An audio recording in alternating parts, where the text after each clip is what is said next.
On Tuesday, during the national anthem, both teams took knees together in solidarity in response to the events in D.C. Some players wore shirts with Black Lives Matter written across the front. Curry with a career-high 62 points on Sunday. Kawhi Leonard playing in back-to-back games for the first time since 2017. Just over a minute to go in the second. Warriors down 8. Kelly Oubre knocks it away and tomahawks at the other end. Very next possession, Draymond Green to James Wiseman, the rookie. Warriors pull within 4. Not a big night for Curry. Just 1 for 6 from three-point range and a season low 13 points. He shot 5 for 17, but doing Curry things there. Warriors finished the half on a 9-0 run, going to the breakdown 52-51. Under 6 minutes left in the third. Clippers up by 2. Here's Leonard. Fadeaway jumper working. Clippers back up 4, less than a minute later. Clippers bench, not as potent as it was last season, but Lou Williams can still get it done off the pine. Clippers will go into the fourth up 6. This is the first time this season the Clippers had their full complement of players with everybody available. Early fourth quarter, Warriors down to Andrew Wiggins. Nailing the 3. The Warriors go back up by 1. And then some good ball movement leads to a Damian Lee 3. And the Warriors go up 3, and Curry loving it from the bench. A little over 6 minutes left to play. It's 91 apiece. Leonard, 21 points and 4 assists. Curry trying to get back into the game. Clippers with a 2-point lead. Under 4 minutes to go. Clippers by 3. Leonard draws the defense, kicks it out to Nicholas Batum. He puts the Clippers up 6, and then Leonard to Batum once again.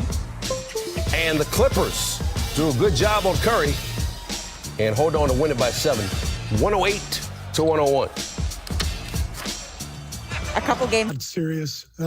So he'll come in tomorrow, get treatment, and we'll check it out. But the good news is Steph does not think it's anything too serious.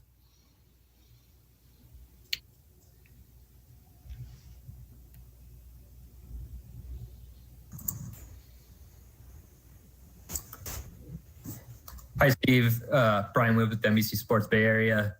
Both sides got off to a bit of a slow start tonight. I'm wondering, do you think that what happened earlier today in the Capitol had anything to do with that? I thought both teams were playing great defense, Brian. There was a strange energy in the air at the start of the game, and that may have been a factor. But I saw two teams really competing, and we have gotten so much better at the defensive end over the last week or 10 days. And the Clippers, obviously, after last night's loss to San Antonio, I thought they came out and played a great defensive game. So maybe a combination of all that. What do you think was the largest offensive issue for you guys tonight? Not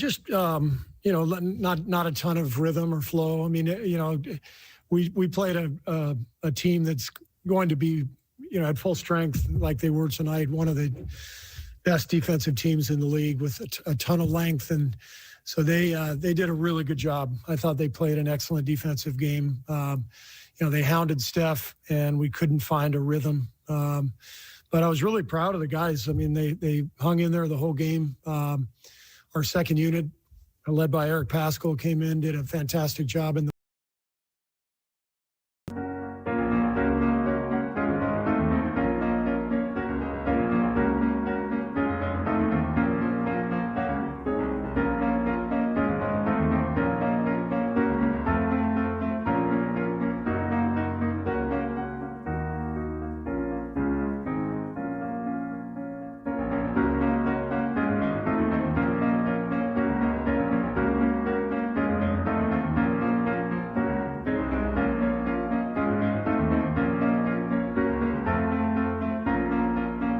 fourth to help us take a lead, and we had a shot, but give the Clippers credit, they played really well. He used Andrew Wiggins to guard Kawhi Leonard. Is he basically your prime wing stopper at this point when you're going against guys like Kawhi?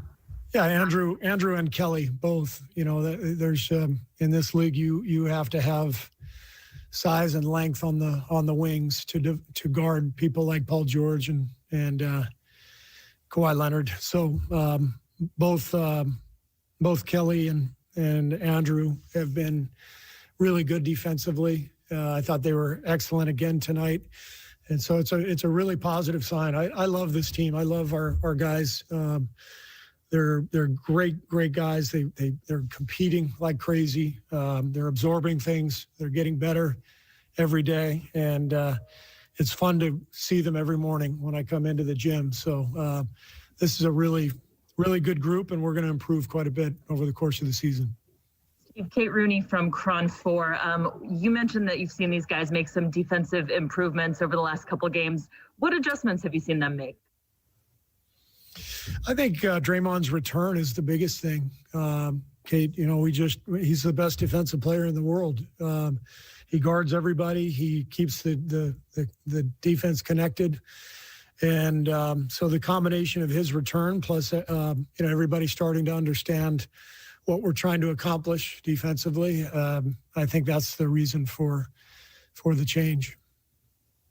CJ Peterson, San Francisco Examiner. Steve, you mentioned you like that lineup with Wiggins, Bazemore, Lee, Pascal, and Watermaker, particularly in the fourth quarter, that really kind of kept you guys around, especially when LA kind of threw their starters back in.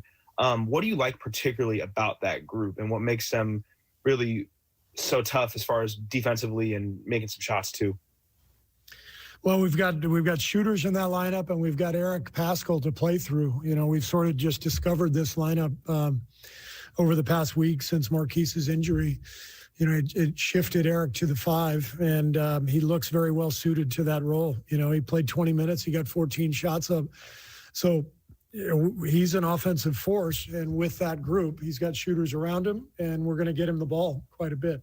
So I think it's been a good fit. I think Kent Bazemore has been fantastic. Mike Mulder came in, knocked down a shot in the first half, and gave that group a boost. But I like what the bench is doing overall. What did you see out of Wiseman today?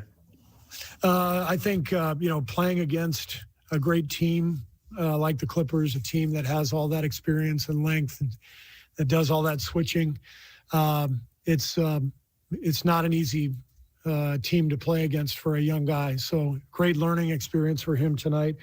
Every day is a help for him. Getting game experience, seeing all the pictures in front of him, and being able to watch the film the next day and make adjustments from there. Draymond's obviously done it. Yes, I do. And let me explain, Max, what I mean by that. I want to make sure I'm very clear. I'm not picking the Warriors to come out of the West because I've said it and I've been on the record and I've stated this many times. Steph Curry ain't winning the championship without Klay Thompson, and Klay Thompson ain't winning the championship without Steph Curry. I've said that on numerous occasions. Mm-hmm. They are the greatest shooting backcourt known to man. I am not engaging in hyperbole. I am not exaggerating. I challenge anybody with any kind of basketball knowledge to talk to me about NBA basketball.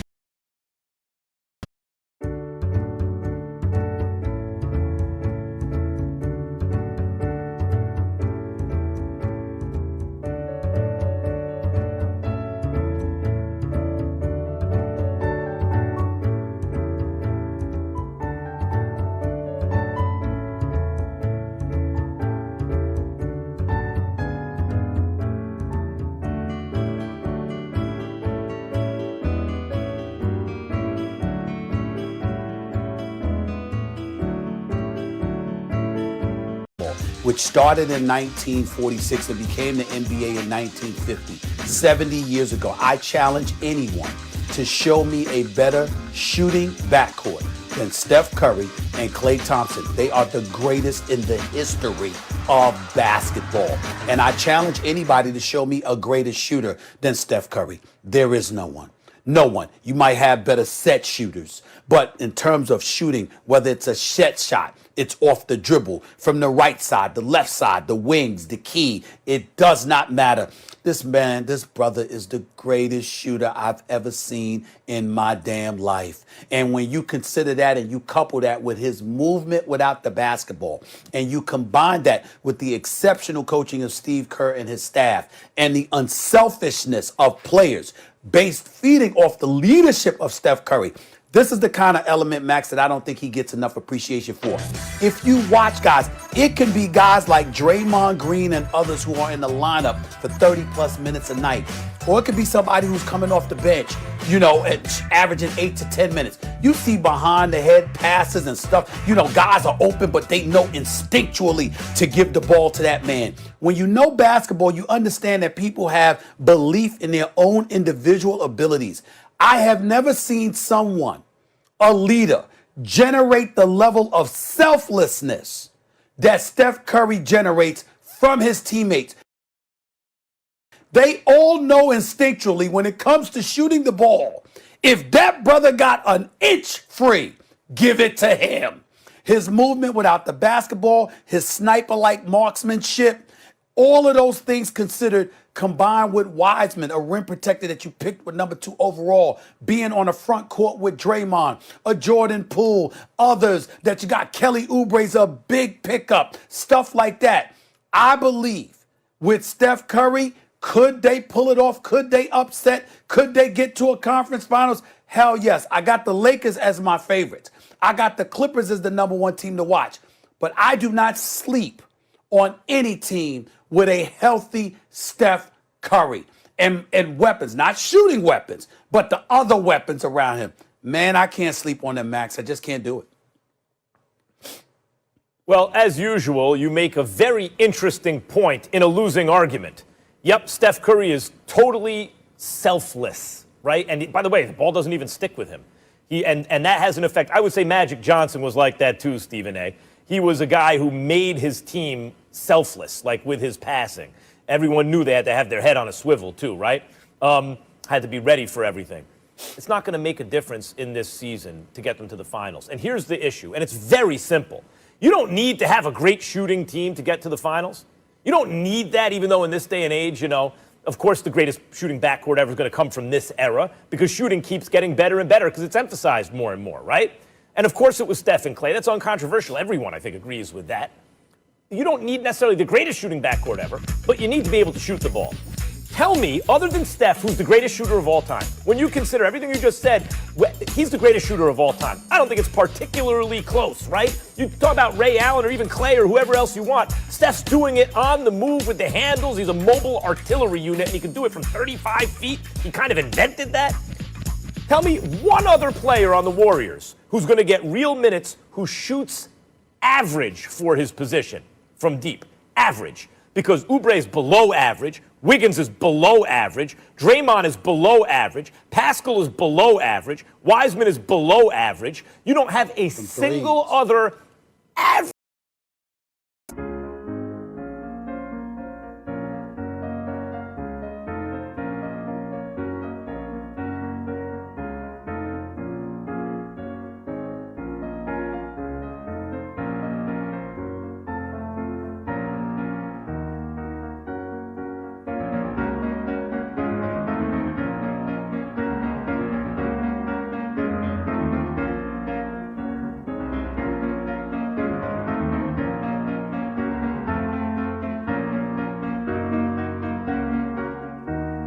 Three-point shooter, because some of those dudes are way below average. Now, Steph's the greatest ever, but with that little shooting, you are never going to get to the NBA Finals. It's not going to happen even with Steph Curry. Well, I'm certainly, again, not accusing them of going to the finals, but I think it's important that understand, and I want to explain this, the difference between the selflessness that you brought up with Magic, a selflessness that's generated by LeBron compared to Steph Curry. See, LeBron feeds himself, and because he's so phenomenal, everyone knows to stand down. But he has the ball. He's the one creating mismatches. He's the one calling plays and audibles and things of that nature. Not to use a football analogy, but it's appropriate in this particular situation. Magic Johnson feeds other dudes, and because he fed other dudes, rather, all right, because he did that, he made them look good. So as a result, there's a level of selflessness that they didn't mind acquiescing to and capitulating to because they knew that they would stand to benefit as individuals. Their numbers would soar. In the case of Steph Curry, what's amazing about him is that you could see guys open 15 feet away from the basket. And Steph Curry got a slither of room 25 feet away from the basket. And instinctually, they know to give him the damn ball because he is so phenomenal. They actually get joy from watching the show, the sniper-like tendencies that he puts on display. They actually enjoy it. He makes everyone into a passer. He does that, unlike anybody that I've ever seen. So I'm saying there's a different level of selflessness that he generates. And because of that, with the coaching and with the savant kind of mentality that Draymond Green has on the basketball court, a Wiseman who's a legit 7-1 as a rim protector, able to help him, a Wiggins who can ball, not shoot threes, Max, but he's a 20-point per game plus scorer from the field, shooting about 45% from the field. Kelly Oubre, his athleticism, his length, he can shoot 35% from three-point range, plus he can put up buckets 15 to 20 a night. I'm saying don't sleep on the Warriors. They will be in the playoffs, and Steph Curry in the playoffs throws everything off. I can't dismiss it. I'm sleeping and I'm dismissing it. Stephen A., very good and excellent, I think, an excellent illuminating and subtle distinction you made. But again, the argument fails because, no, they cannot. I'm saying they don't have the ability to get to the finals with this little shooting. Because the bottom line is, Ben Dietrich pointed it out on Twitter the other day. One of the things Daryl Morey's doing in Philly is, like Seth Curry and Dwight Howard. And at first it does a Danny Green. And at first it doesn't look like, what do these players have in common? You know what they have in common? They're all very efficient scorers. Some from three, some from the paint, but they're efficient scorers. That is not what Golden State has. There's more than one way to score efficiently.